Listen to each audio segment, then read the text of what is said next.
In a world where wealth whispers power and appearances mask deception, for elite families, American, Colombian, Portuguese, and British, rule an empire built on luxury, tradition, and ruthless ambition. Bound by a pact between patriarchs, all 4 children of the United de Castro Wellingtons must marry to protect their legacy, or risk losing everything to corporate enemies and political rivals. But when Raphael, the principled eldest son, uncovers a devastating betrayal, his father's secret affair with his fiancée, he vanishes from the empire, breaking his engagement and abandoning the family's golden future. As his siblings spiral into chaos and his cousins launch blackmail and sabotage campaigns for power, the family legacy teeters on the edge. Far from the lavish boardrooms of New York, Raphael finds solace in a quiet life and falls in love with a brilliant, humble woman whose innovation unknowingly births a global tech empire. Just as the family implodes and the fortune begins to vanish, the same people who drove him away must beg for his return. Will Raphael forgive the past? Can he reclaim the throne and restore honor to a family that once destroyed him? Welcome to Stories Box, where every tale unlocks a new world. Dive into stories that stay with you long after the last word. Subscribe, sit back, and step into our binge-worthy story, because the best moments begin with once upon a time. The chandeliers shimmered like stars trapped in crystal, casting fractured light over the ballroom of the de Castro Wellington estate. Outside, snow dusted the black-tiled roof, and classical music floated like perfume through the open doors. Inside, the elite of 4 nations, American, Colombian, Portuguese, and British, mingled beneath gilded arches, clinking champagne flutes and trading half-smiles that meant war and wealth all at once. Raphael de Castro stood at the edge of the mezzanine, drink untouched, gaze locked on the marble floor below where his younger siblings danced. He wore a charcoal tuxedo with an heirloom watch peeking from his sleeve, but there was an iron stillness to him. He didn't fit here. Not anymore. His fiancée, Helena Dunbridge, caught his eye from across the room, effortlessly elegant in a silver gown, a glittering diamond at her throat. She raised her glass to him. He nodded back, forcing a smile. Even from here, he couldn't ignore how her hand lingered too long on his father's shoulder as she passed by. Rafa, came a sharp voice behind him. Raphael turned to see his grandfather, Enrique de Castro, the formidable Portuguese patriarch who once rebuilt a crumbling port empire with nothing but raw nerve and an iron will. Tonight, his face was waxen under the lights, his smile too brittle. It's time. Raphael followed him into Grand Hall, where the 4 patriarchs stood in formation. Enrique de Castro, American oil tycoon Charles Wellington, Colombian shipping magnate Marco Reyes, and British media baron Alastair Dunbridge. The crowd hushed as the men took their positions on the stage, pillars of an empire built across continents and generations. Charles Wellington stepped forward, microphone in hand, his southern drawl smoothed by years of boardrooms and Senate fundraisers. Ladies and gentlemen, he boomed, tonight is not just about legacy, it's about future. A slow ripple of applause. Years ago, the 4 of us built an alliance, not just of commerce, but of blood. Tonight, we reaffirm that bond. Alastair took over. Our 4 families have thrived because we moved together. We rose together. Now, to protect everything we've built, our next generation must do the same. Enrique stepped forward, cane tapping with every calculated word. It is hereby decided that our 4 children, Raphael, Camila, Diego, and Lucas, shall marry within this year. Their unions will not only seal our family unity, but solidify their inheritance control over our conglomerate. A collective murmur surged through the crowd. Raphael's shoulders stiffened. He hadn't been warned about a public declaration. Neither had his siblings. Camila's jaw visibly dropped, and Lucas cursed under his breath. Failure to comply, Enrique added coldly, will result in loss of voting rights, assets, and succession privileges. Helena took Raphael's hand and squeezed it a little too tightly, and with that, the room erupted into applause. Raphael didn't clap. Later that night, Raphael paced the edge of the family library, where portraits of cigar-smoking ancestors glared down in judgment. His father, Richard de Castro, leaned by the fireplace, sipping cognac, watching him. "You could have warned me," Raphael said. Richard shrugged. "You knew it was coming." We've talked about responsibility since you were old enough to sign your name. A forced marriage? With a deadline. You're already engaged, his father said. What's the problem? Raphael hesitated. Why did you make it public? You made us pawns. We're protecting the future, Richard replied, voice slick. If you don't marry Helena, there are a dozen board members ready to name Vicente as interim CEO. You want that parasite leading this family? Raphael bristled. Vicente, his father's nephew, had been circling the company like a shark, hungry for a drop of blood. Raphael glanced at the decanter on the side table. It's not just about the company. His father raised an eyebrow. What else is it about? Raphael opened his mouth to speak, but at that moment, the door creaked open. Helena entered. She froze when she saw them. Oh, I didn't mean to interrupt. Raphael looked from her to his father. Something in the air shifted. His gut clenched. Richard turned to Helena with a smile far too warm for a future daughter-in-law. You're not interrupting at all. Helena walked closer, too close, placing her hand on Richard's shoulder. I just wanted to say goodnight. Raphael watched as her fingers lingered, slow, familiar, unafraid. Good night, Raphael, she said with a smirk, brushing past him. When the door shut, silence fell like a guillotine. Raphael stared at his father. How long? Richard's face darkened. Don't start. How long, Dad? A pause, a flare of guilt. Then it ended before she said yes to you. But it happened, Raphael said quietly. You were with her. A beat. Yes. Raphael took a step back, the firelight flickering in his eyes like betrayal made visible. You knew I loved her, he whispered. You saw what she meant to me. And you still. She's strategic, Richard snapped. She's perfect for this family. She plays a game. I'm not playing anymore. With that, Raphael walked out, through the long hallway of glass windows, through the snow-covered courtyard, into the silence of the night. No security, no suitcase, no goodbye, just a cold wind slicing through his tuxedo and the sound of his own name echoing behind him. And he didn't look back. The night Raphael vanished, the house didn't notice. Not immediately. In the ballroom, the string quartet still played. Camilla twirled awkwardly in the arms of her soon-to-be fiancé, a French investment banker, selected by her mother like a handbag. Diego, half-drunk, flirted shamelessly with a pair of British heiresses, while Lucas cornered a hedge fund magnate about crypto regulation. And Helena? Helena sat alone in the velvet-draped alcove behind the east stairs, texting someone with the kind of smile a woman doesn't give her future husband. 2 hours passed. Then the whisper started. He's not answering his phone. Did Raphael leave? Did something happen? By midnight, Richard de Castro was pacing behind the locked doors of his study, hurling silent fury at his assistants. Helena was pretending to cry in the guest powder room, but her mascara didn't smudge. No one knew Raphael had overheard the final nail. It had happened earlier that evening.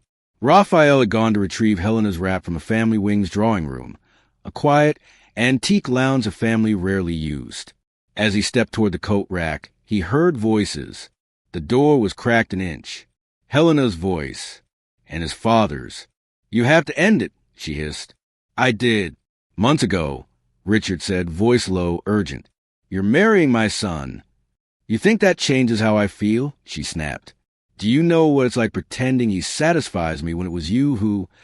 Raphael stopped breathing. The coat slipped from his hand and hit the floor with a soft thud. Silence. The voices inside went still. Raphael took 2 steps back. Then the door creaked open. Helena appeared first, startled, but in a heartbeat, her shock smoothed into icy calm. Oh, she said, adjusting her hair. Looking for me? Richard followed behind her, face hardening. Raphael stared at them both. How long? He asked again. Helena smiled like it was a game. Would it make a difference? I want to hear him say it, Raphael said, his voice razor thin, pointing at his father. Look me in the eye and tell me you weren't sleeping with her. Richard's silence was answer enough. Helena stepped forward. It's not what you think, she said softly. It was It was a mistake. One time, before you proposed. One time. Raphael barked. You called him darling in front of a butler last week. Her lips parted, but no sound came. Raphael turned to his father. You knew what she meant to me. You watched me plan a future with her. And you stood there, every family meeting, every company summit, and said nothing. You wouldn't have listened, Richard said. You were infatuated. I was trying to protect you from being weak.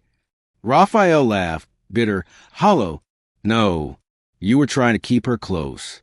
You couldn't let her go, so you gave her to me like a toy you got bored of. Helena's face twisted. That's not fair. Fair, Raphael snapped. Do you even know what that means? His voice echoed across the marble halls. From down the corridor, Camilla's heels clicked toward them. Rafa? What's going on? Raphael turned, jaw clenched. Ask Dad and Helena. Maybe they'll tell you how long they've been sharing more than power. Camilla blinked. What were you saying? Raphael didn't answer. He turned and walked away. Helena reached for his sleeve. Rafa, wait. He spun back. Don't call me that again. Then he walked down the hall, out to the rose garden arch, past the staff entrances, and into the night. By dawn, a storm rolled in from the east. Raphael's car was found abandoned near the Hudson Ferry terminal. No credit card use. No GPS pings. He had vanished. The family held an emergency meeting. We go public with a press statement, said Alistair Dunbridge. Say he's taking a sabbatical for health reasons. No, Richard growled. He's not some disgraced politician. We say nothing. The less attention, the better. Camilla slammed her hand on the table. He's your son, your firstborn, and you're treating him like a drop stock option. Watch your tone, Richard warned. Lucas, normally the quiet one, muttered, If Rafa doesn't come back, who's next in line? Diego raised his hand. Guess that's me. Enrique scowled. You're barely out of rehab. Diego shrugged, still breathing. That counts, right? Camilla stood. This whole family is built on lies. Vicente, lounging the corner like a vulture at a wake, smiled faintly. Good thing lies make excellent foundations, if you know how to walk on them. The meeting dissolved into shouting. And upstairs, in Raphael's now empty bedroom, a maid folded the tuxedo he'd left draped across the bed. A note had been scribbled and left behind, barely visible beneath a book on business ethics. It said only 3 words. Not my legacy. 2 weeks later, a letter arrived at the De Castro Wellington estate. Not through email, not by courier, but handwritten on parchment, sealed with wax. Addressed to Enrique De Castro. No return address. No signature. Inside, a single photograph. It was Raphael, alive. He stood outside a bookstore in a snow-covered New England town, dressed in jeans and a wool coat, beard starting to grow in, holding a steaming paper cup.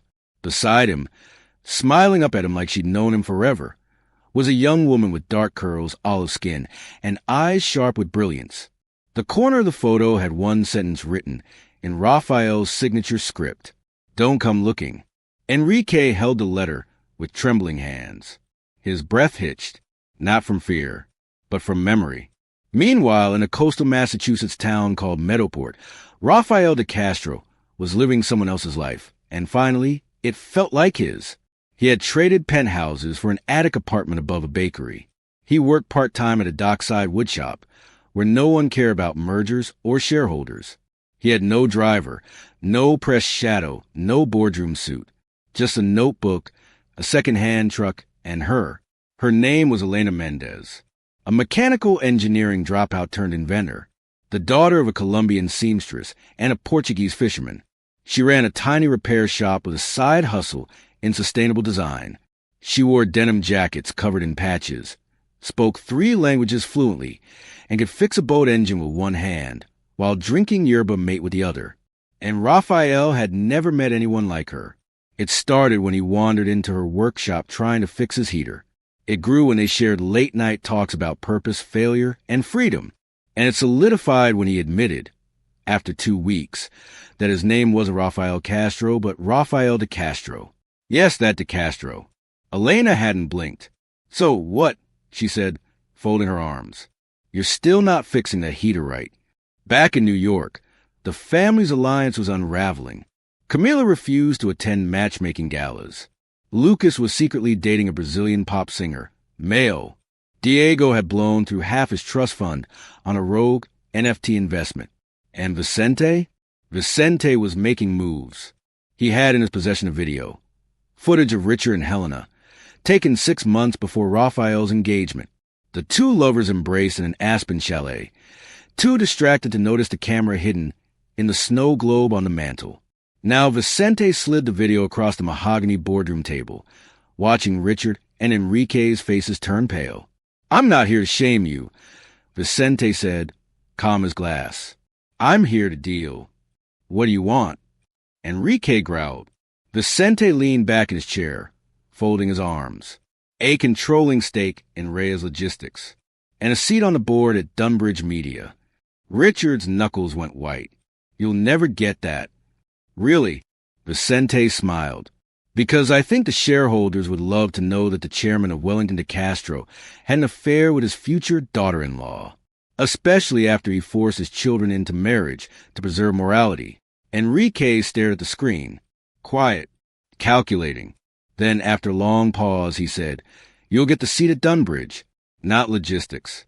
And if you ever speak of this again... Vicente raised a hand. Say no more. We're family.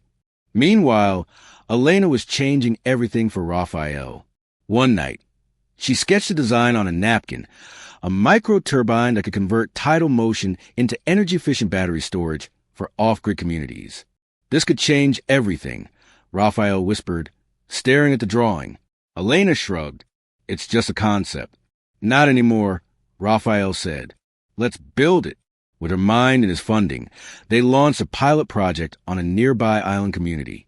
The results stunned the local press. Their quiet venture, Vertinova Technologies, started making noise. Then Forbes called. Raphael didn't answer. He still wanted no part of the old world. But Elena could see it, the fire in his eyes. You missed the game, she said one night, lying beside him. No, he whispered. I miss winning for the right reasons. 3 months later, the DeCastro family empire began to crumble. The stock in their holding company dropped after a mysterious whistleblower leaked outdated contracts showing fraudulent numbers and internal sabotage. The boardroom turned into a war zone. Camila blamed Diego. Diego blamed Lucas. Lucas accused Vicente. And Richard? Richard collapsed at his desk during a merger call. Heart attack. He survived, but his power did not. Enrique called a private summit. For the first time in 30 years, he looked old. We need Raphael, he said simply. No, Camila said. He left. We don't deserve him. Exactly, Enrique said. That's why he's the only one who can restore this. 1 week later, Camila arrived in Meadowport. She didn't recognize her brother at first, bearded, in boots, laughing as he helped Elena haul crates into a boat. But when he saw her, he froze. Camila stepped forward slowly. You look happy. I am. She looked at Elena, then back at him. Is she the reason? No, Raphael said. She's a reward. Camila bit her lip. Dad's in the hospital. Vicente's got a seat on the board. And grandfather, he's asking for you. Raphael turned away. They made their choice. Camila stepped closer. Rafa, they're begging now. And if you don't come back, he'll be the next chairman. Raphael closed his eyes. He had built peace here. Love. But he also had something else. A weapon. Elena's patent. Their startup. A genius idea that could flip the future. Maybe it was time to stop running. Maybe it was time to rewrite the legacy. The private jet touched down at Teterboro just after midnight.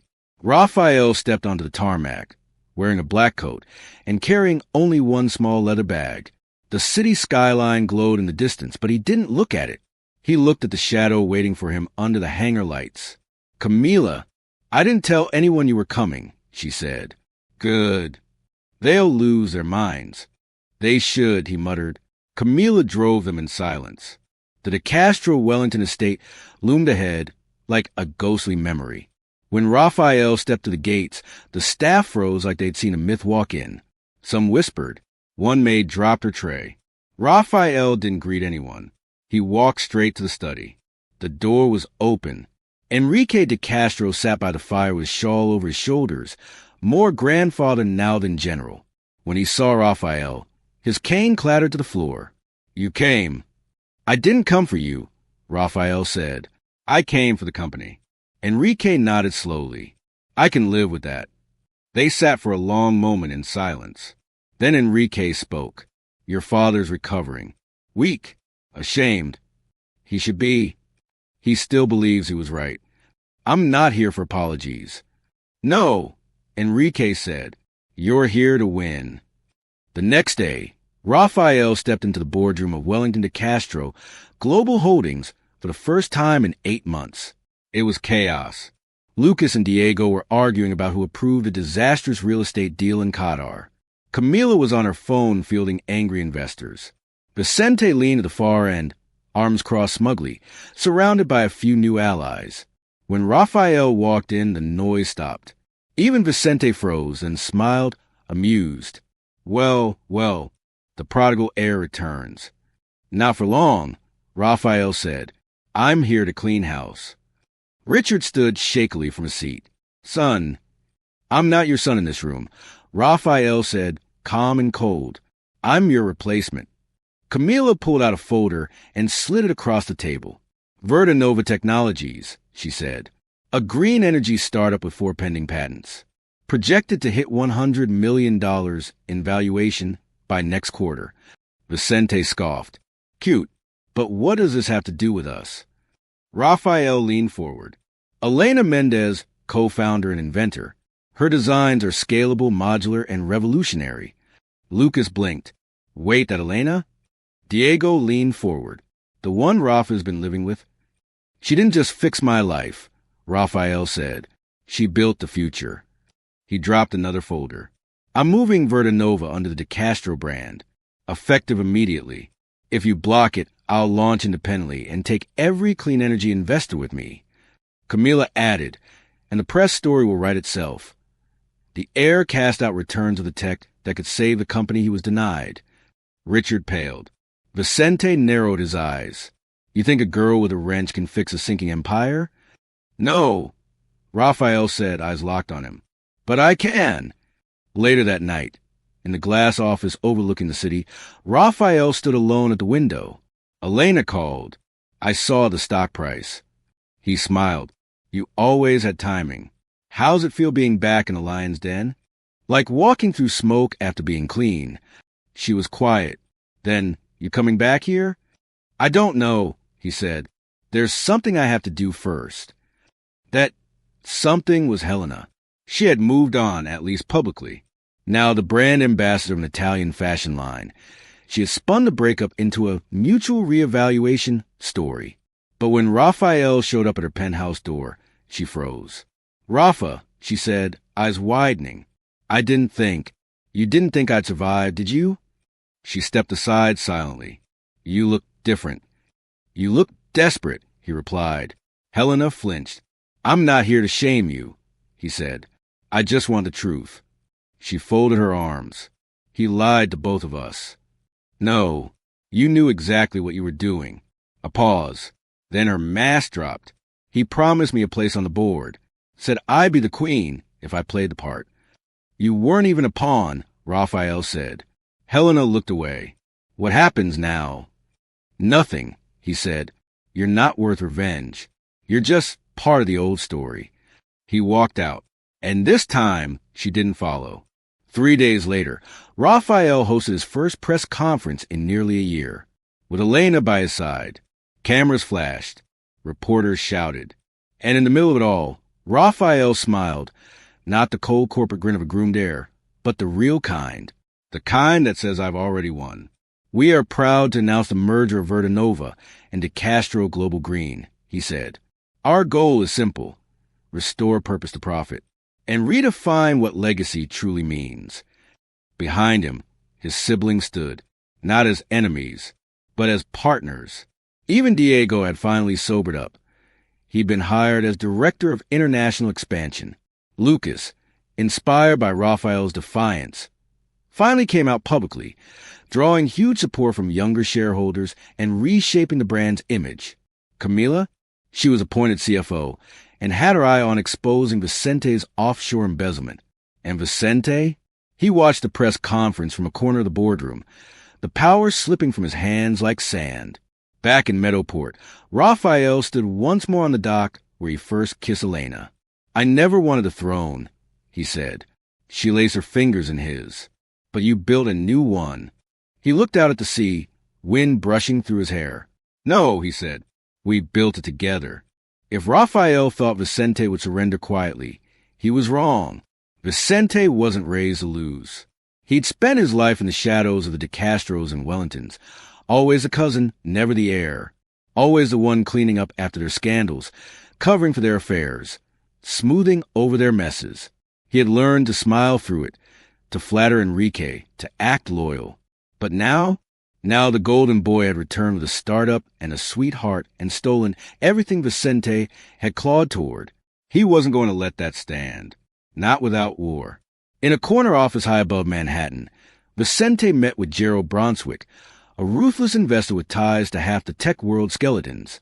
Together, they reviewed classified documents, papers Raphael had never seen, things buried deep in the vaults of De Castro Global's international subsidiaries. "I want to sink him," Vicente said. Quietly, cleanly. "I want his miracle project to implode from the inside out." Gerald arched a brow. "And what if it doesn't? Then we leak Elena's past." Gerald flipped a file open. Inside, Elena Mendez's student records, hospital debt, a civil lawsuit against a former employer who tried to patent one of her designs behind her back. "She's brilliant," Vicente admitted, "but she's poor, and poor people make mistakes." Gerald nodded slowly. "Let's make some calls." Meanwhile, Raphael and Elena were in Boston finalizing construction of Vertinova's first large-scale demonstration site, an eco-hybrid power hub that would electrify a storm-battered coastal town using Elena's turbine technology and Raphael's infrastructure investment. The local mayor was ecstatic. Investors from Spain, Portugal, and Colombia were signing on. Reporters praised Raphael as a redemption heir. Even Enrique, watching from the sidelines, smiled for the first time in weeks. Then came the leak. It started with a headline on a gossip finance blog. "Billionaire's new love is no angel. Elena Mendez sued for intellectual theft." Then came the expose on her failed prototype in university, paired with exaggerated testimony from a bitter professor who accused her of cutthroat ethics. Social media tore into her. Gold digger, opportunist, schemer. Raphael walked into their office to find Elena hunched over her laptop, tears brimming in her eyes. "They twisted everything," she whispered. "They're saying I only got here because of you." He took her hand. "Then let's remind them who you are." But Elena shook her head. "You don't understand. I built everything to be clean, honest. If they drag this through the mud, you built it on truth," Raphael said. "And truth doesn't die from a tabloid." The next day, Raphael held a surprise press conference. He opened with no script, no suit, just the truth. "Elena Mendez is my partner, in business and in life. If you want to challenge her designs, do it in the lab. If you want to challenge her ethics, you'll have to face me first." Then he dropped the real bombshell. 3 years ago, a senior engineer at Halverson Dynamics stole one of Elena's prototypes and tried to patent it under his own name.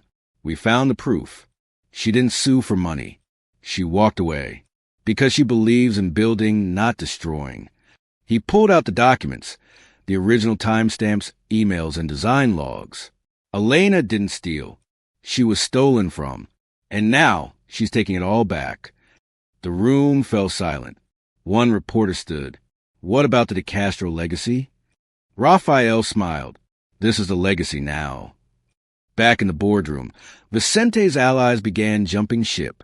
Gerald Brunswick was subpoenaed by federal investigators tied to unrelated fraud. His interest in Vertinova vanished overnight. Camila, meanwhile, tracked the sabotage back to a private server registered under a company Vicente controlled in the Cayman Islands. And Enrique? He called Vicente into the study one morning, just as he had once called Rafael. "I gave you chances," Enrique said. I looked away because I thought ruthlessness was strength. Vicente said nothing. "But you're not ruthless," Enrique continued. "You're just bitter. And bitter men burn what they cannot rule." Enrique reached into his desk drawer and slid a letter across the table. "Effective immediately, you are relieved of all board duties. Your shares are frozen pending investigation." Vicente didn't take the letter. He just stared at it. "You think you've won," he said softly. "But the truth is, Rafael was never your heir. He was just your last option." Enrique looked him in the eye. He became the heir the moment he walked away. That evening, Rafael stood on the De Castro terrace, watching the city lights shimmer below. Elena joined him, wrapping her arms around his waist. "Still think you can fix this family?" she whispered. "I don't need to fix them," he said. "Just show them a better way." Behind them, Lucas came out laughing with Diego, an actual laugh, not the strained kind from board meetings. Camila followed, wine glass in hand. "We're having an unofficial sibling truce. No business talk until tomorrow." They gathered under the stars, no longer heirs or competitors, but family rebuilding brick by brick. Elena squeezed Rafael's hand. "So what now?" Rafael looked out over the skyline, where Verdanova's logo now lit the top of a tower once named for a forgotten ancestor. "Now," he said, "we rewrite the legacy." It began with an email. Subject line: Elena plus Rafael June 14th private ceremony. No paparazzi. No press. No designer PR stunt. Just a quiet vineyard in Sonoma, a guest list of 30, and a ceremony built around healing. Camila had cried when she opened the invite. Diego promised to behave. Lucas, half drunk and half sentimental, offered to DJ the after party. Even Enrique insisted on attending, though he'd never been to a wedding that didn't involve political advantage or shareholder leverage. It was a wedding no one in the De Castro Wellington dynasty expected, but it was exactly the one they needed. Elena stood under the ivy-wrapped arch in a handmade gown her mother had sewn. No frills, no diamonds, just silk, lace, and love. Across from her, Rafael wore a charcoal gray suit with his late grandmother's locket tucked into the inner pocket, her favorite blessing embroidered inside. Lead with fire, but live with grace. The officiant was a retired judge from their town in Maine, the same one who'd once fined Rafael for parking a borrowed motorbike outside City Hall. "I never thought I'd be officiating your wedding instead of sentencing you," he joked. The small group laughed. Then silence. The vows began. "I used to think legacy was something you inherited," Elena said, voice steady despite the tears on her cheeks. "But then I met you, and I learned it's something we build." Rafael took her hands, kissed her fingers. "I walk away from everything once," he said, "and found more than I ever imagined. Not because I was strong or smart, but because I found you. You reminded me of who I am, not the heir, not the brand. Just a man who wants to build something real." The wind moved through the vines like a blessing. They kissed, and the family, fractured, bruised, but still standing, clapped as one. At the vineyard's long wooden table under twinkling string lights, Camila clinked her glass and raised a toast. "To my big brother," she said, "who taught us that the only legacy worth saving is the one we build with truth." Lucas added, "To the couple who somehow made falling in love look harder than saving a collapsing multinational empire." Diego stood, wine-stained shirt, charming grin. "And to Elena, the only woman who could take on this lunatic family and still come out smiling." The laughter was real. For once, the family wasn't posturing for power. They were just people. But not everyone smiled. From a hill just beyond a vineyard fence, a black car sat in silence. Inside, Vicente watched through binoculars, jaw clenched. A man next to him in a crisp linen suit lit a cigarette and said in a clipped British accent, "That's quite the pretty picture down there. Shame if someone cracked the frame." Vicente passed him a folder. "This is everything. Contacts, supplier contracts, old manufacturing blueprints, even the offshore transfer records they missed. Enough to take Verdanova apart. The man whistled. You sure about this? Vicente's eyes burned. I won't let him erase me. Back at the vineyard, Raphael danced with his sister beneath the stars. Camila leaned in mid-spin and whispered, I think someone's watching us. Raphael's eyes scanned the distance. He spotted the flash of a cigarette on a hill and a car pulling away slowly into the dark. Elena, he said, we may not be done yet. She didn't flinch. Let them come, she said softly. Let them try. 3 days later, a letter arrived at the De Castro family office. A formal claim. Someone was challenging the patents behind Verdanova's core turbine system. Attached was a name Raphael hadn't heard in years. Jonas Hartford, a discredited engineer who had once met Elena and tried to steal her earliest design. Raphael dropped the envelope. It's starting, he murmured. Camila stepped beside him. Do we go public? No, he said. Not yet. He picked up the phone and called an old friend, Aline Correa, a Portuguese cybersecurity prodigy and quiet ally from university. We need to find who's funding Hartford, Raphael said. Aline answered without hesitation. I'm on it. That night, Raphael and Elena sat by their fireplace, no longer honeymooners, but generals in a battle not yet over. They won't stop, Elena whispered. Neither will we. He pulled her closer, forehead resting against hers. They tried to destroy us with lies, he said. So we'll win with truth. And if that's not enough, he smiled, then we'll win with us. 2 weeks after Raphael and Elena's wedding, the storm hit. A preliminary injunction was filed against Verdanova. The claim? That their turbine design violated an earlier, unpublished prototype developed by Jonas Hartford under a defunct European shell company. It was a textbook ambush, a legal snare designed to freeze assets, panic investors, and cause a media-feeding frenzy. For Vicente, it was checkmate. At least, that's what he thought. But Raphael had learned the game. He and Elena flew to Lisbon under the radar.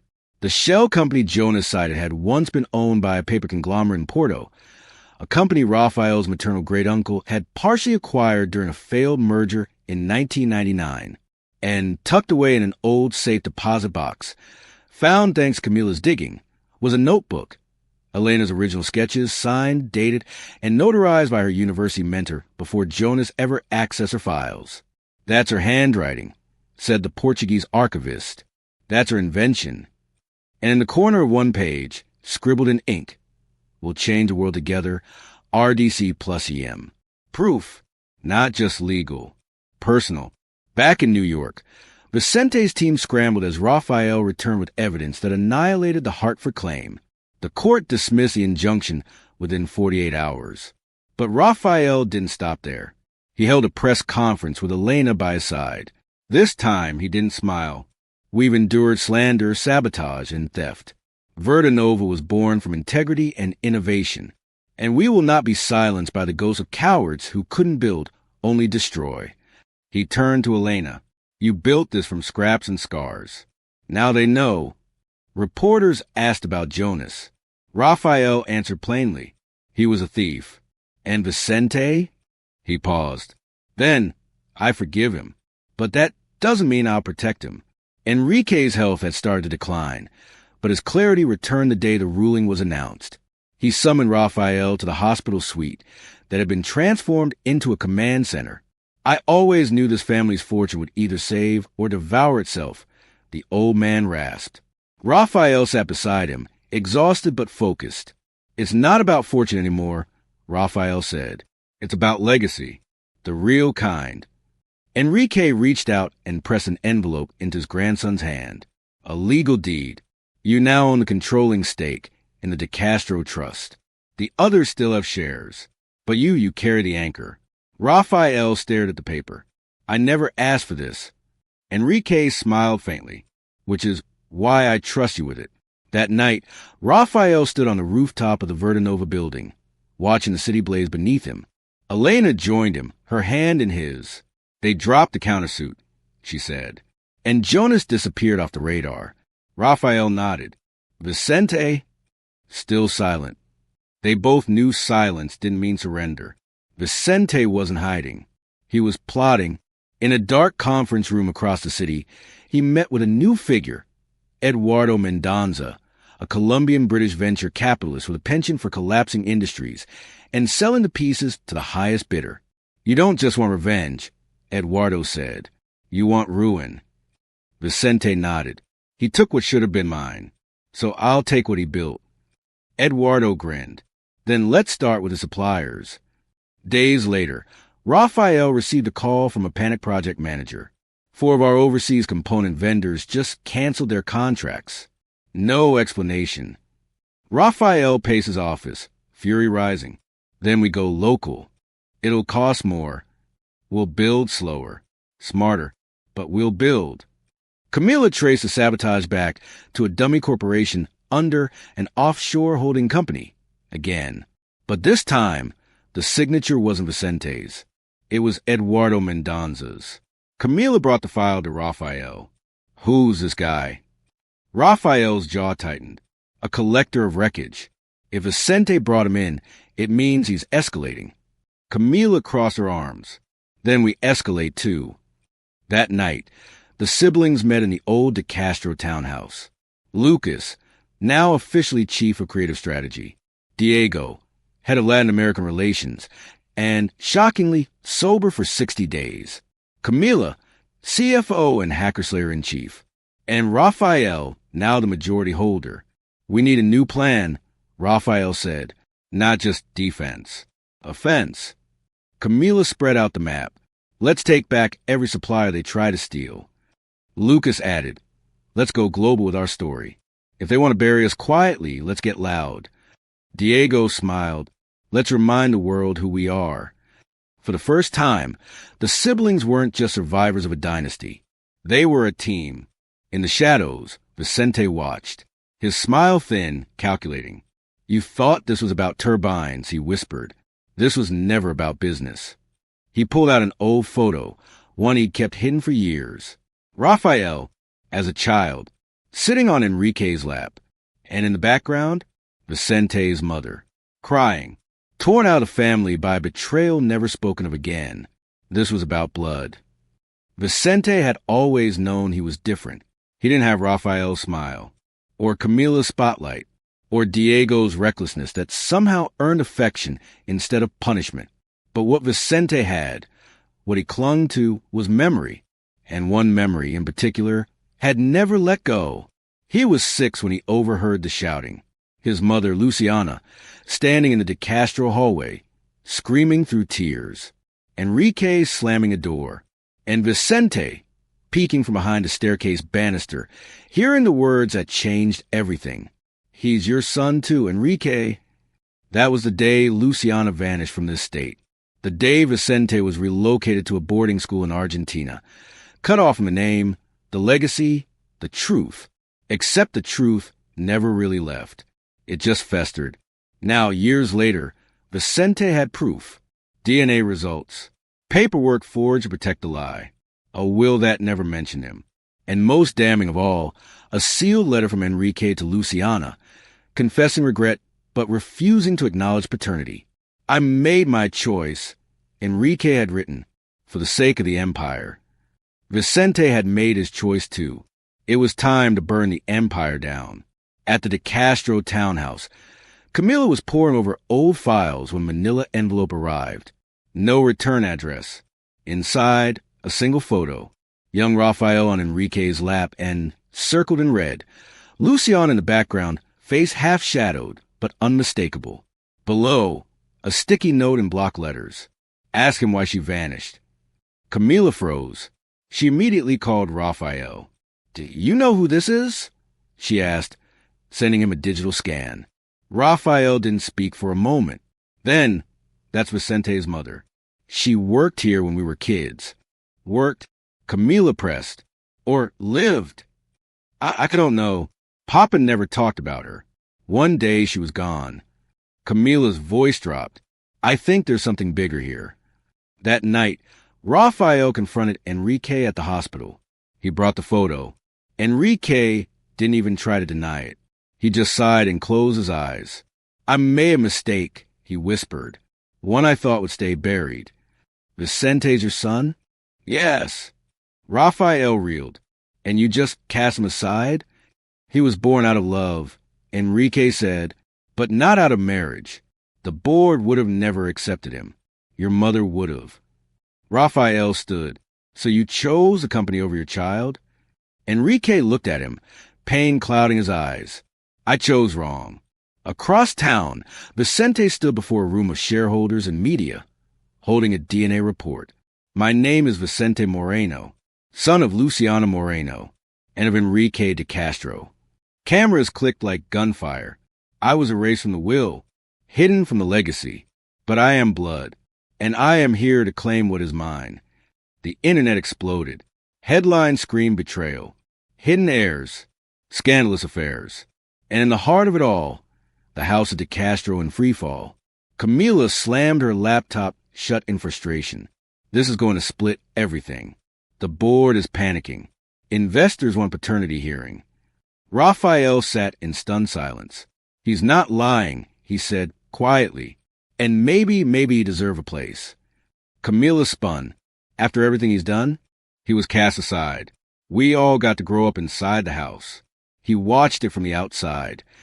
Rafa, he tried to destroy you.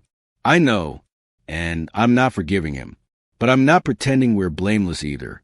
Later that night, Raphael called Vicente.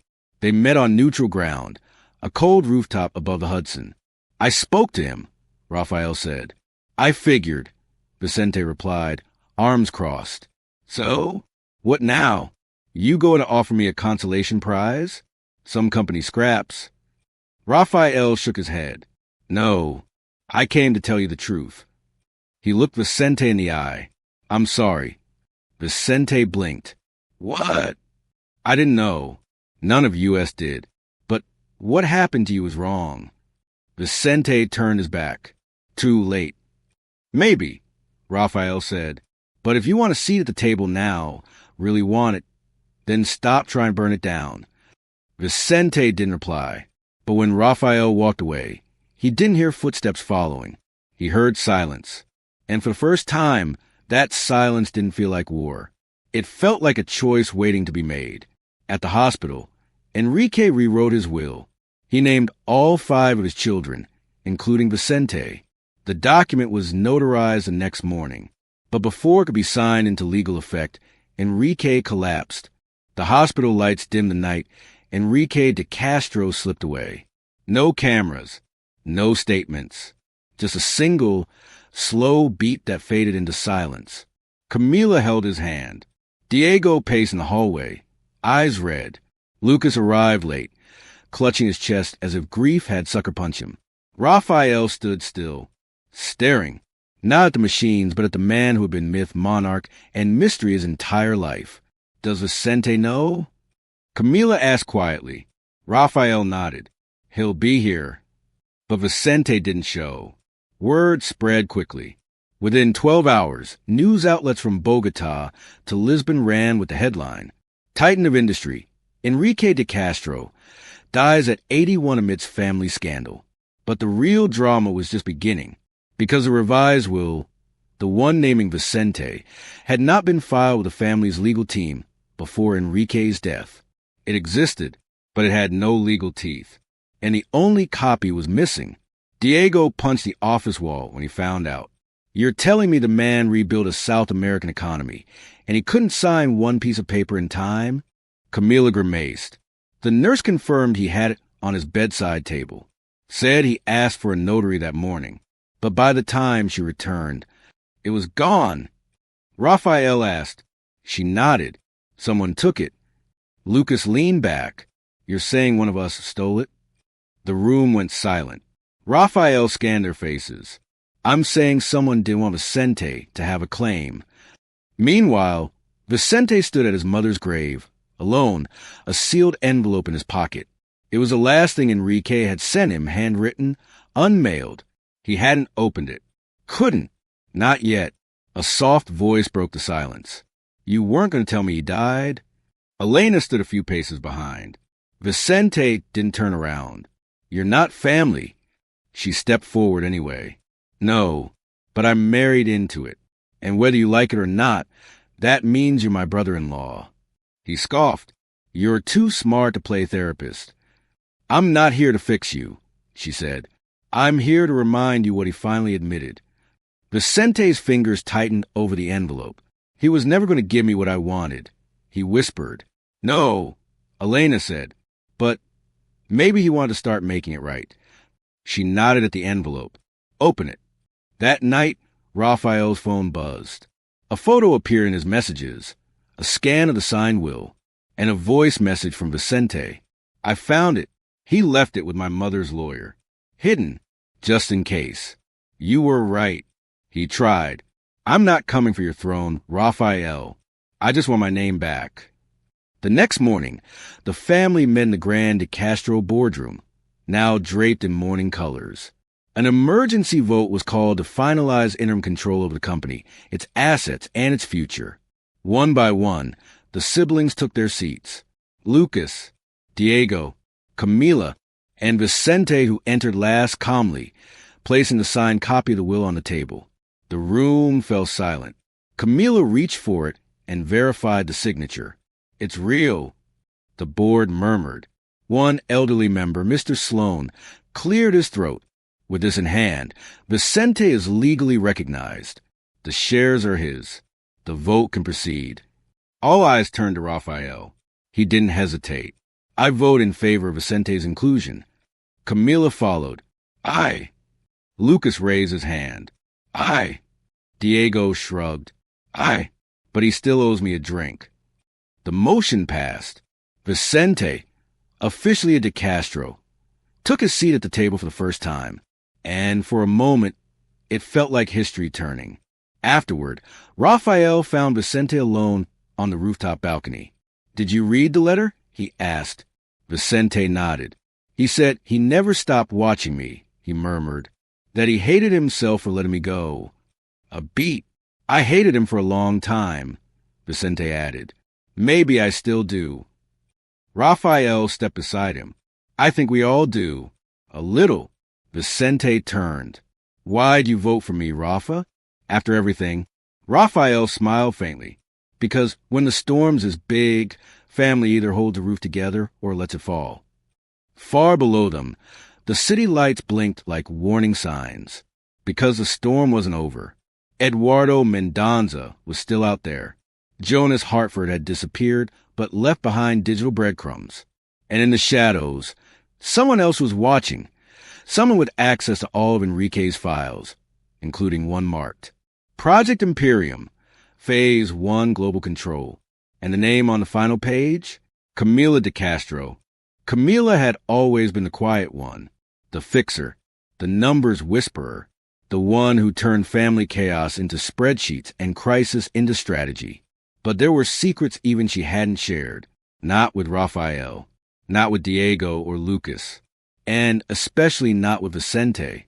Inside her private office, behind a biometric locked drawer, sat a slim leather dossier marked Project Imperium, Phase 1 Global Control. It wasn't new. Enrique had started it 10 years ago, a plan to consolidate every de Castro subsidiary under one global AI-managed shell company, sidestepping international regulations and cornering key infrastructures, power grids, trade logistics, and resource patents. It was borderline illegal, possibly unethical, and undeniably brilliant. But Enrique had abandoned it when Raphael began challenging the family's moral compass. Or so they thought. Camila had continued it, in secret. She hadn't meant to. At first, it was just about preservation, making sure the empire could survive even if the siblings turned on each other or the board staged a coup. Then Jonas Hartford came sniffing. Then Eduardo Mendoza. Camila had quietly brokered a deal with a neutral intermediary, a European investor group led by someone known only as C.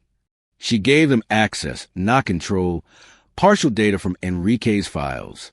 In exchange, funding for Verdanova's clean energy expansion, without Raphael ever knowing where the money truly came from. Until now, Lucas burst into Camila's office unannounced. He tossed a flash drive onto her desk. Explain this. Camila froze. On the screen, leaked correspondence between CDC and a shadow account linked to the Zurich-based consortium. Lucas paced. I ran a check. It's your signature. On the Imperium Shell Company. Camilla stood slowly. It was a contingency. You handed our empire's blueprint to a ghost corporation. No, she said calmly. I handed them just enough to keep us alive. Lucas's voice cracked. Raphael nearly lost his company. Vicente almost burned the house down. Diego's barely keeping it together. And you were funding this through silent partners. Camilla's eyes narrowed. Don't pretend you wouldn't have done worse if it meant keeping the lights on. Lucas backed away. So, what happens when Raphael finds out? Camilla looked at the drive. I don't know. But Raphael already had suspicions. He'd noticed the irregularities in the Verdanova books. Untraced investor dividends. Legal shielding beyond standard practice. And when he called the shell company's U.S. liaison for a routine audit, they sent him a contact card. One name. One number. No title. He dialed. A woman's voice answered. Mr. De Castro. We've been expecting you. Meanwhile, Diego wandered into a Brooklyn jazz bar, sober for 74 days. He wasn't looking for alcohol. He was looking for Serafina, a low-level analyst once hired by Eduardo Mendoza, now disillusioned and hiding in New York under a false name. I don't work for him anymore, she said, setting down a drink. I barely escaped. What was he planning? Diego asked. She hesitated. He wants to own the De Castros. Not just ruin them. Own them by forcing a merger of your energy companies under his name. And he has something big. Diego blinked. What kind of big? She whispered. A second copy of Project Imperium. And proof that your grandfather bribed entire governments to launch it. Diego stood. I need you to come with me. Back at the townhouse, Raphael was waiting in the study when Camilla entered. He held the flash drive Lucas had found. You could have told me. Camilla didn't flinch. And what would you have done? Pulled the funding? Shut it down? I would have protected you. Her voice cracked. No, you would have blamed me. Just like everyone always does when the family secrets get too ugly. Raphael stepped forward. This isn't just about secrets. You sold access to our most sensitive project. And I kept us afloat, she snapped. When Jonas tried to destroy us, I gave you a weapon. You just didn't know you were using it. He stared at her. Finally, quietly, you sound like Enrique. Camilla's breath caught. Maybe I am. That night, Diego arrived home with Serafina.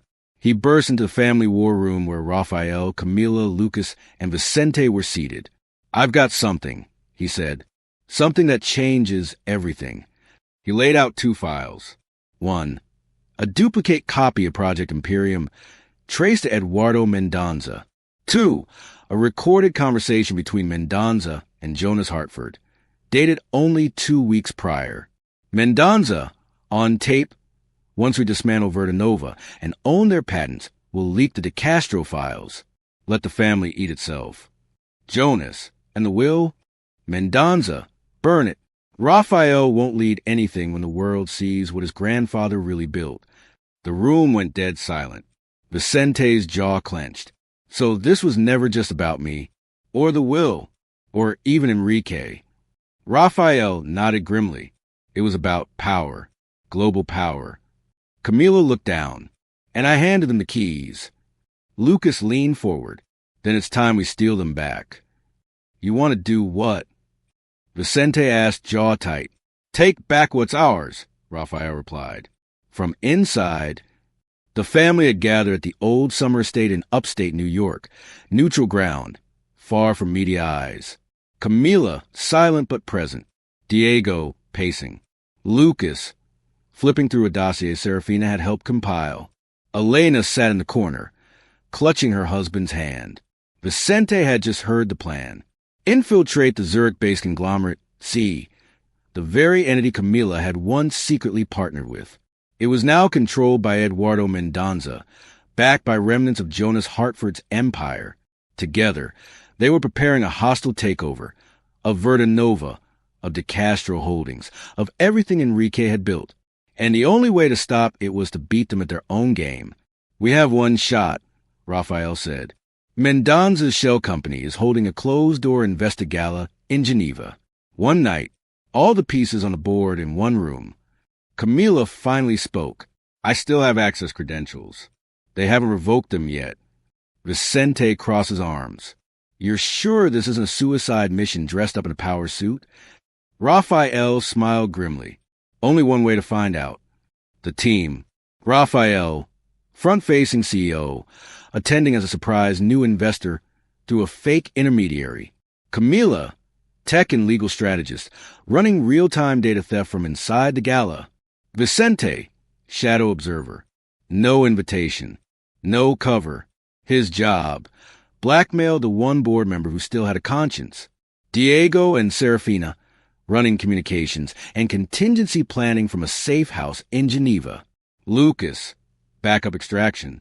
Muscle in a tux. Elena, against Vicente's protests, volunteered too. I've helped build companies from the inside, she told him. It's time I help protect one. Vicente couldn't argue with that. Geneva, 3 nights later. The gala unfolded inside a mirrored ballroom at the edge of Lake Geneva.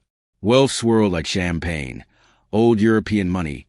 Shadow conglomerates, oil lords in tailored suits, and tech giants hiding behind veils of venture capital. Camila, in emerald satin, breezed past security like she'd never left. Raphael entered behind a false identity. Mr. Arden James, CEO of a fictitious crypto firm backed by fictional holdings in Dubai. Vicente stood outside, earpiece in, scanning for board member Elias Grimm, an older Swiss banker with ties to Enrique's past. He's our weak link, Camila whispered. He signed off on Mendoza's digital consolidation. Get him to talk.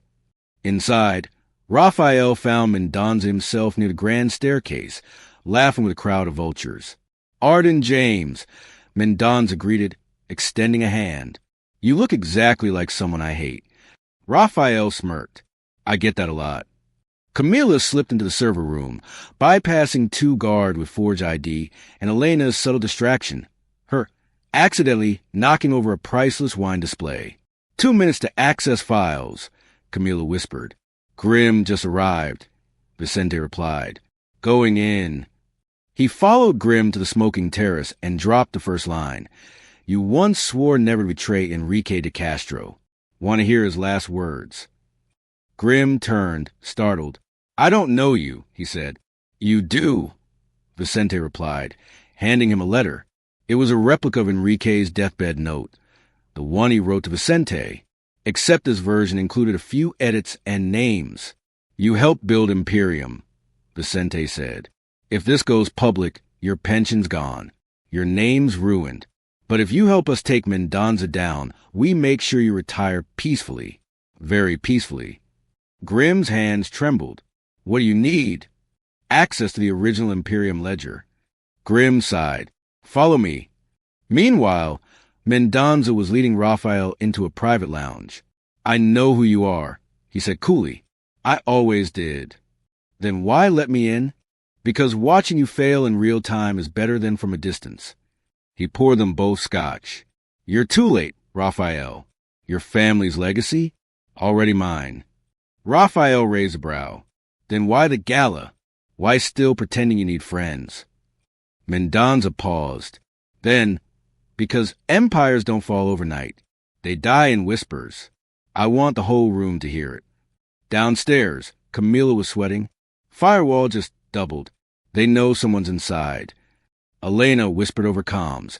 By 30 seconds, I'll cause a distraction. Outside, she pushed open a fire door, triggering a false alarm. Sprinklers in the lobby burst open. Guards scrambled. Chaos bloomed. Camila smiled. Firewall down. She extracted the Imperium logs and backups, proving Mendoza's manipulation of energy stocks, bribed audits, and fabricated partnerships. Raphael's voice crackled in her ear. Time to go. Vicente and Grimm handed off the real ledger to Lucas near the loading dock. Camila ran. Elena covered. Diego coordinated the car from 2 blocks away. Mendoza, discovering the breach, ordered lockdown. Too late. By the time his men traced the hack, the De Castros were gone, and the room was filled with whispers. Back at the safe house, The family gathered around Camilla's screen. She projected the data they'd stolen: contracts, emails, secret wire transfers, blackmail notes, and one last file. Enrique's voice, recorded weeks before his death. If they ever come for our name, remember, the legacy doesn't belong to the most powerful. It belongs to the most united. Tears welled in Camilla's eyes. Raphael looked around. No more lies. No more secrets. Just family. Together. And ready for war. The morning after the gala heist, headlines across the globe exploded. De Castro family accuses Zurich Consortium of global espionage. Energy empire implodes as Project Imperium leaks shake markets. Eduardo Mendoza wanted for international corporate sabotage. Camilla's data drop had been carefully timed. Sent to regulators, journalists, and former allies alike. Within hours, entire power grids paused suspicious acquisitions. Interpol opened an investigation into Hartford's disappearance. And most damning of all, leak recordings prove Mendoza had been using De Castro subsidiaries to launder funds through offshore fronts. The empire Enrique had built was now on fire, but the De Castros? They were no longer divided. In New York, Raphael stood before the cameras at the World Energy Summit. Wearing a sober black suit and no tie, he stepped up to the podium and spoke into a dozen microphones. "I will not defend what my grandfather created in secret," he said, "but I will protect what my family has fought to rebuild. Transparently, truthfully, together." Reporters shouted questions. One pierced through the noise. "Do you deny knowledge of Project Imperium?" "I didn't know until it was too late," Raphael said. "But I will spend the rest of my life ensuring something like that never happens again." He stepped down to thunderous applause. Some called it damage control. Others called it leadership reborn. That night, Vicente walked the Brooklyn Bridge with Elena. He'd stayed quiet through most of the day's events. Let Raphael lead. Let Camila explain the data leak. Let Lucas and Diego manage the storm. But inside, something churned. He had Enrique's blood, but not his shadow. "You okay?" Elena asked gently. Vicente nodded. "You ever feel like surviving was the easy part?" She smiled. "Living after survival is always harder." He stopped walking, turned to her. "Elena," he said quietly, "do you ever regret marrying into this family?" "No," she said without hesitation. "But I regret what I had to survive just to be heard inside it." They stood in silence. Then Vicente said the words he'd been holding for too long. "I think I love you more for staying than for anything you've ever said." Her hand found his. "I stayed," she whispered, "because you saw me when no one else did." He smiled. "I see you still." Back at the De Castro estate, the consequences began. The Zurich conglomerate issued a press release distancing themselves from Mendoza and Hartford. 2 board members resigned. Several countries announced asset freezes on suspect energy deals. But not all consequences came from the outside. The De Castro siblings held a final, closed-door session in the library. Enrique's old command center. "I think we all agree," Camila began, "that the board will try to replace Raphael. The shareholders are spooked. They'll demand a scapegoat." Lucas nodded. "We won't let that happen." Vicente looked at his brother. "Do you still want it?" The chair. Raphael paused. "No," he admitted, "not if it means becoming him." Camila raised a brow. "Then what do we do?" Raphael turned to her. "We give it back to the people who earned it." The next day, Raphael held a private meeting with all employees of Verdanova, De Castro Energy, and the family's tech arm. Thousands tuned in. He stood beside Camila and Lucas, with Diego and Vicente behind them. "I'm stepping down as interim CO," Raphael said. Gasps echoed. Effective immediately, Verdanova will transition to a hybrid ownership structure. Employee-owned, ethically governed, transparent from top to bottom. He gestured toward Camila. She will chair the transition, because she saw the fire coming and made sure we didn't burn. Camila's eyes filled, but she nodded. Then he looked at the camera. "To all those harmed by what we once hid, this is not redemption. This is just the beginning of accountability." Later that night, The family gathered one last time in the grand dining room. No butlers, no formal table, just shared wine, old memories, and bittersweet peace. Vicente leaned into Raphael. You really don't want any more? Raphael smiled. I want something else. What? He looked across the room at a girl named Lily, his true love, once a waitress, now his wife, discussing solar grids with a former Wall Street titan. Her, he said. Us. Vicente chuckled. Maybe we're not the Castros after all. Maybe we're something better, Raphael replied. As the evening died down, Camila slipped outside and opened her laptop one last time.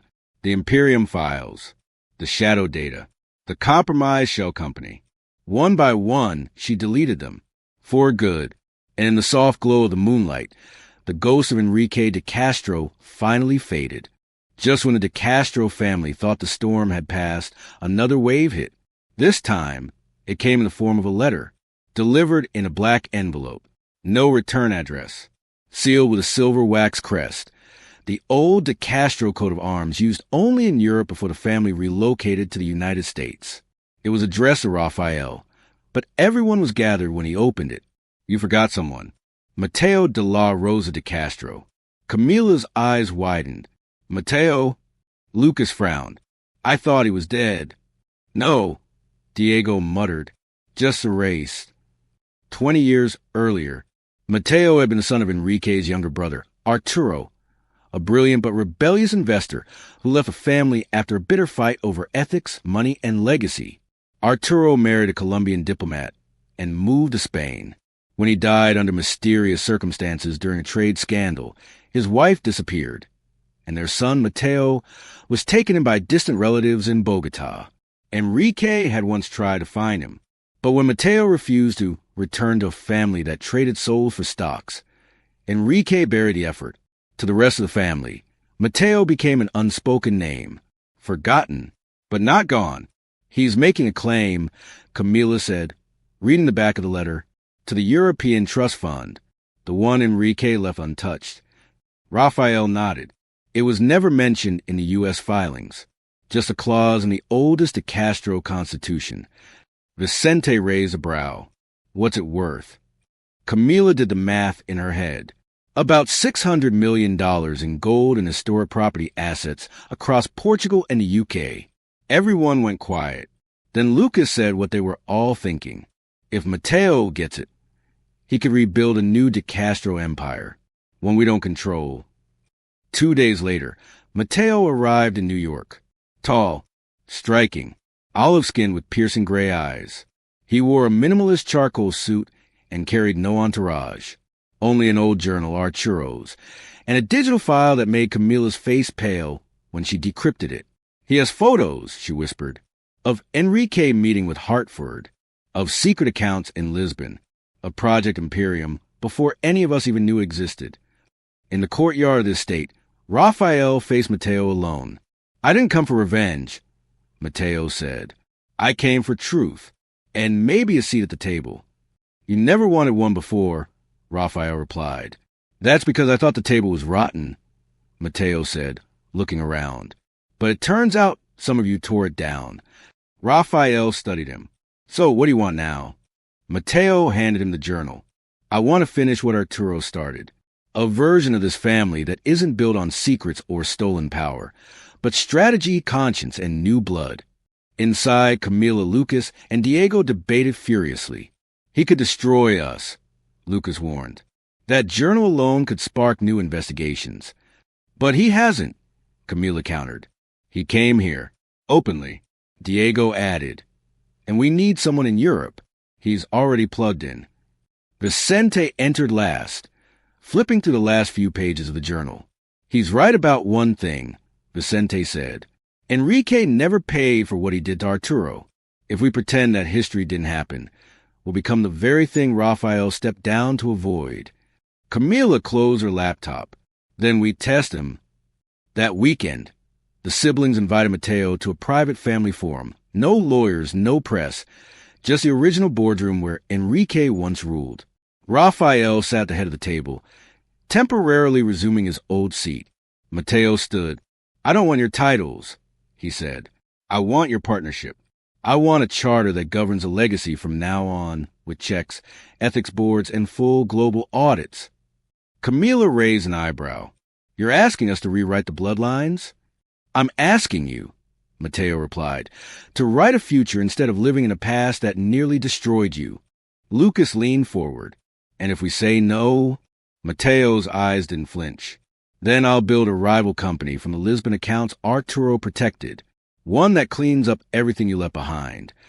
Diego whistled. He's serious. Raphael nodded slowly. Welcome to the family business, he said. That night, Camila stared at the old family tree in the study. She pulled out a silver pen and wrote a name beneath Arturo, Mateo de la Rosa de Castro. She added one more line underneath it, future. The new De Castro charter sat on a long oak table, its cover black leather, embossed with the words, by blood, by choice, by legacy. For weeks after Mateo's arrival, the De Castro family had rewritten its foundation from the ground up. The company would no longer be governed by inheritance alone, but by merit, vision, and a democratic vote among verified stakeholders, both family and high-ranking employees. Every legacy member still held influence, but no one ruled alone anymore, at least not until vote. The final clause in the charter stated, the executive steward shall be elected by a majority of all bloodline heirs and confirmed by employee trust delegates every 5 years. The position, once an assumed right of the eldest son, was now an earned post, and the vote was tonight. The candidates. Camila de Castro, the visionary, fierce, and strategic. She rebuilt the family's reputation from code and courage. Vicente de Castro, the steady moral compass, respected by the press and internal auditors alike. Mateo de la Rosa de Castro, the outsider turned reformer, beloved by European markets and quietly gaining ground. Elena Vasquez de Castro, Vicente's wife, nominated in a surprise move by Verdanova's entire East Coast branch. A symbol of integrity and forward-thinking leadership. Raphael? He had stepped aside completely. I've found peace, he told the family. Let me keep it. The estate's grand ballroom had been converted into a secure voting chamber. Each family member was given one sealed ballot. The employee delegates submitted theirs via secure blockchain platforms, verified by an outside audit firm. As the ballots dropped one by one, the tension was palpable. Lucas clutched Serafina's hand. Camila sat straight, impassive but pale. Mateo stared at the crest above the fireplace, Arturo's birthmark carved into stone. Vicente looked only at Elena. And she closed her eyes. An hour later, the results were projected on a large screen. Final count, bloodline heirs. Camila, 2. Vicente, 2. Mateo, 1. Elena, 1. Employee trust delegates, weighted votes. Camila, 3. Vicente, 1. Mateo, 2. Elena, 3. Total votes. Camila, 5. Vicente, 3. Mateo, 3. Elena, 4. A hush fell over the room. Then murmurs. Then applause. Camila had won, barely, but it was enough. She stood and nodded once. Solemnly. I accept, she said, under one condition. Raphael raised an eyebrow. Camila turned to Mateo, Elena, and Vicente. I want a triad advisory board. With them, Mateo for global strategy, Elena for ethics, Vicente for domestic oversight. She looked directly at the family. No more single rule. This is our last dynasty. After this, we build something better. Mateo stood first and extended his hand. Elena followed. Vicente nodded and added, make sure your first decree fixes the pension fraud in Brazil. Camila laughed softly. It's already done. Outside, under a velvet night, the family stood together on the estate balcony. Fireflies flickered like whispers in the dark. Raphael leaned next to Lily, his arm around her. Your sister did it, she said. She did what I couldn't, Raphael replied. She changed us. Lily turned to him. So what now? Raphael smiled. Now we give this legacy a soul. Back inside, Camilla drafted her first official act as executive steward. She titled it the De Castro Reconciliation Grant, a $100 million endowment for communities affected by their former energy practices, especially in South America and West Africa. The board would oversee every disbursement publicly.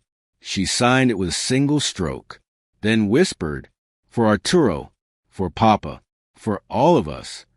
Down in the archives, Diego pulled out a dusty key and unlocked Forgotten Vault. Inside, blueprints, cassette tapes, Enrique's old letters, and one last sealed box labeled Future. Not till be open until they're ready. He carried it upstairs. Camilla opened it. Inside, a simple photograph of the original De Castro founders in Portugal, shoulder to shoulder, poor but proud, and a handwritten note. Legacy is not blood. It's what you bleed for. 1 year later, the De Castro name meant something different. Not power, not scandal, not empire, but rebirth. On the hill above the Hudson River, the De Castro estate stood open for the first time in its history. No guards, no guest lists, just people. Camilla stood beneath a silk-draped archway, wearing a dove-gray suit as she hosted the inaugural De Castro International Summit on Ethical Innovation. 50 countries represented. Dozens of social entrepreneurs, indigenous leaders from the Amazon, a young robotics team from Nigeria, solar advocates from Colombia, all funded, mentored, or sponsored by the De Castro Reconciliation Initiative. In one corner of the green lawn, Elena knelt beside a young girl, showing her a water purification design built from recycled plastics. "Can I show this to the energy board?" the girl asked. Elena smiled. "You can sit on it one day, if you keep building like that." Raphael watched from a bench, Lily's head on his shoulder, her growing belly beneath a white sundress. "She still doesn't know," Lily whispered. "Know what?" "That the summit was your idea, not hers." Raphael shrugged. "That's the point of leadership. Doing what matters, even when no one sees." Lily kissed his cheek. "Then I married the right man." "You married a man who once walked away from everything and built something better with nothing," she whispered. "That's the only legacy I care about." In the old greenhouse, Vicente helped replant roses with Mateo.